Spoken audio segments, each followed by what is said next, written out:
ഈ അബ്ദുറഹ്മാൻ മിനിസ്റ്ററെ എത്ര പറഞ്ഞാലും മതിയാവില്ല കേട്ടോ. കാരണം എന്താ അറിയോ, അദ്ദേഹം ഏറ്റ പഴികൾക്ക് ഒരു കണക്കുമില്ല. നമ്മൾ ചിലപ്പം ഒരു കമ്പനിയാണ്, ഒരു കമ്പനീന്റെ MD ആയിരിക്കാം ഞാൻ.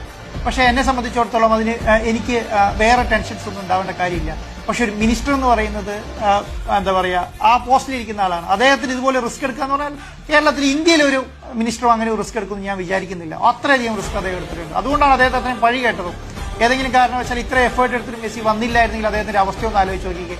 കാരണം ഇതുപോലെയുള്ള തന്റെ ഇടമുള്ള മന്ത്രിമാരും മുഖ്യമന്ത്രിമാരൊക്കെ വേണം എന്നുള്ളതാണ്. കേന്ദ്രത്തിന്റെ പെർമിഷൻസ് എല്ലാം വാങ്ങി, സർക്കാരാണ് വാങ്ങിയത്. RBIയുടെ പെർമിഷൻ വാങ്ങി, പണം അയക്കുന്നതിനുള്ള ബുദ്ധിമുട്ടുകളെല്ലാം നേരിട്ട് കണ്ട ആൾക്കാരാണ് ഞങ്ങൾ. കാരണം പണം ഇല്ലാത്തതുകൊണ്ടല്ല, അയക്കാനുള്ള ബുദ്ധിമുട്ടുകളല്ല. അത്രയധികം ഡോക്യുമെന്റുകളൊക്കെ വാങ്ങി, അത്രയധികം എഫേർട്ട് ഗവൺമെന്റിന്റെ ഭാഗത്തുണ്ട്. ചില്ലറ എഫേർട്ടല്ല, നമ്മളെടുത്ത് അത്ര തന്നെ എടുത്തിട്ടുണ്ട്, അതിൽ കൂടുതലും എടുത്തിട്ടുണ്ടെന്ന് വേണമെങ്കിൽ പറയാം. കാരണം ഈ അബ്ദുറഹ്മാൻ മിനിസ്റ്ററെയും ഗവൺമെന്റിനെയും സ്പോർട്സ് മിനിസ്ട്രിയിലെയും അതുപോലെ സ്പോർട്സ് കൗൺസിലിന്റെ ആൾക്കാരെയൊക്കെ, പിന്നെ വേറൊരു കാര്യം, വരില്ല എന്ന് പറഞ്ഞ സമയത്ത് നമ്മുടെ കൂടെ നിന്ന ആൾക്കാരുണ്ടല്ലോ. ഓരോ ദിവസം രാത്രി വരില്ലേ എന്ന് ചോദിച്ച് നമ്മളെ വിളിക്കുമ്പോൾ 100% വരും, നീ ടെൻഷൻ ആവണ്ട, അത് നമുക്ക് വരാം, നിങ്ങൾ ഒരു കാര്യത്തിന് ഇറങ്ങി അത് വിജയിക്കുമെന്ന് പറയുന്നത്